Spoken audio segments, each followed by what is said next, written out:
بسم اللہ الرحمن الرحیم۔ محترم ناظرین السلام علیکم۔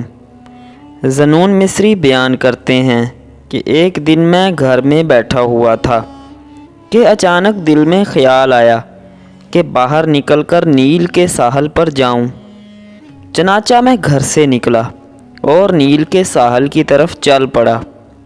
راستے میں نے دیکھا کہ سیاہ رنگ کا ایک زہریلا بچھو بڑی تیزی سے ساحل کی طرف جا رہا تھا۔ میں نے اسے تیزی سے ساحل کی طرف بڑھتا ہوا دیکھا تو دل میں کہا کہ ہو نہ ہو یہ ضرور کسی مہم کے لیے جا رہا ہوگا۔ لہٰذا میں نے یہ فیصلہ کیا کہ مجھے ہر قیمت پر اس کا تعاقب کرنا چاہیے اور دیکھنا چاہیے کہ کہاں جا رہا ہے۔ یہ سوچ کر میں اس کے تعاقب میں روانہ ہوا، اور جب وہ ساحل پر پہنچا تو ایک مینڈک ساحل پر اس کے انتظار کے لیے پہلے سے ہی موجود تھا۔ بچھو اس کی پشت پر سوار ہوا اور اسے لے کر دریائے نیل کو پار کرنے لگا۔ میں اس کی حرکت کو دیکھنے کے لیے ایک کشتی پر سوار ہوا اور بچھو پر نظریں گاڑے رکھیں۔ الغرض وہ دریا کی دوسری طرف پہنچا۔ میں بھی کشتی سے اتر کر اسے دیکھنے لگا۔ دوسرے کنارے پہنچ کر وہ ایک درخت کی طرف دوڑنے لگا۔ میں نے وہاں نگاہ کی تو اس درخت کے نیچے ایک نوجوان سویا ہوا تھا اور ایک زہریلا سانپ اسے ڈنگ مارنے کے لیے اس کے قریب پہنچ چکا تھا۔ اتنے میں وہ کالا بچھو سانپ کے قریب پہنچا اور اس نے جاتے ہی سانپ کو ڈسا، جس کی وجہ سے سانپ فوراً مر گیا۔ اس کے بعد بچھو جہاں سے آیا تھا اسی طرف روانہ ہو گیا۔ میں وہاں پہنچا۔ میں نے جوان کو بیدار کیا۔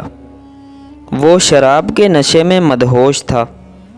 میں نے اسے سانپ اور بچھو کی داستان سنائی اور اس سے کہا، بندہ خدا، اٹھ اور اس خواب غفلت سے باز آ جا، اپنی نافرمانی بھی دیکھ اور خدا کے احسانات بھی دیکھ۔ نوجوان نے مرے ہوئے سانپ پر نظر کی تو وہ خدا کی رحمت سے بے حد متاثر ہوا۔ اس نے اپنے سر پر خاک ڈالی، ندامت کے آنسو بہائے اور خدا سے توبہ کی درخواست کی۔ اس کے بعد اس شخص کی زندگی کی کایا پلٹ گئی اور وہ خدا کا نیک بندہ بن گیا۔ اہل تاریخ بیان کرتے ہیں کہ خازم شاہ کے دور حکومت میں نیشا پور ایران کا دارالحکومت تھا اور یہاں 15 لاکھ افراد آباد تھے۔ شہر کے جغرافیائی اہمیت کی وجہ سے دور دراز سے اہل فنون، اہل حرفت وہاں آ کر آباد ہو گئے تھے۔ محمد بن زکریہ رازی جو کہ اس زمانہ کے مشہور طبیب تھے، وہ بھی نیشا پور میں آ کر آباد ہو گئے تھے اور انہوں نے یہاں اپنا مدرسہ اور مکتب قائم کر لیا تھا۔ امرائے فارس میں ایک شخص کو فالج کی شکایت ہوئی، جس کی وجہ سے وہ چلنے پھرنے سے معذور ہو گیا اور بستر پر لیٹ گیا۔ اس نے بہت سے طبیبوں سے اپنا علاج کرایا لیکن کسی سے بھی افاقہ نہ ہوا۔ پھر اس نے اپنے رشتہ داروں سے کہا کہ تم مجھے محمد بن زکریہ راوی کے پاس نیشا پور لے چلو، ممکن ہے کہ اللہ تعالیٰ اس کے ذریعے سے مجھے شفا عطا کر دے۔ اس کے رشتہ داروں نے سفر کی تیاری کی اور وہ اسے وہاں سے لے کر نیشا پور کی جانب روانہ ہوئے۔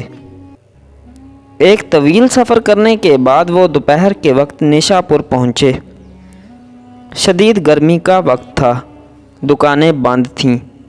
انہوں نے سوچا کہ اس وقت انہیں سرائے میں رہائش اختیار کرنی چاہیے تاکہ شام کے ٹھنڈے وقت طبیب کے پاس مریض کو لے جائیں۔ چنانچہ انہوں نے ایک سرائے میں قیام کیا، مریض کو صحن میں لٹا دیا اور خود سو گئے۔ جب شام کا وقت ہوا اور وہ نیند سے بیدار ہوئے تو انہوں نے سوچا کہ اب جا کر مریض کو جگانا چاہیے۔ جب وہ وہاں گئے جہاں انہوں نے مریض کو لٹایا تھا تو مریض وہاں موجود نہیں تھا۔ انہوں نے ادھر ادھر دیکھا تو اسے چلتے پھرتے پایا۔ مریض کو یوں چلتا دیکھ کر انہیں بہت تعجب ہوا۔ چنانچہ انہوں نے اس سے کہا، جناب علی، آپ تو چلنے پھرنے سے قاصر تھے، اچانک آپ صحت مند کیسے ہو گئے اور یوں بے دھڑک چلنے لگے؟ اس نے جواب دیا، مجھے بھی نہیں معلوم کہ میں کیسے ٹھیک ہو گیا۔ تیماردار اسے تیزی سے لے کر محمد بن زکریہ رازی کے پاس آئے اور انہوں نے اس سے مریض کی اس بات کو بیان کیا۔ رازی نے کہا کہ اس کے فوراً کپڑے اتارو۔ جب اس کے کپڑے اتارے گئے تو اس کے کپڑوں میں 2 بچھو دکھائی دیے۔ رازی نے کہا، اس پر خدا نے از خود کرم کیا ہے، اس کا علاج بچھو کا زہر تھا، اسے جیسے ہی بچھو نے کاٹا تو یہ تندرست ہو گیا۔ جب انہوں نے خدا کی اس حکمت کو دیکھا تو بے اختیار سجدہ شکر بجا لائے اور اپنے وطن واپس چلے گئے۔ دوستو، آج کی ویڈیو امید ہے کہ آپ کو بہت پسند آئی ہوگی۔ اگر آپ لوگوں کو ویڈیو پسند آئی ہے تو چینل کو بھی سبسکرائب کریں اور ساتھ ہی ساتھ بیل آئیکن کو بھی پریس کریں تاکہ آپ کو ہماری تمام ویڈیوز کا نوٹیفیکیشن ملتا رہے۔ ملتے ہیں اب کسی اگلی ویڈیو میں، تب تک کے لیے اللہ حافظ۔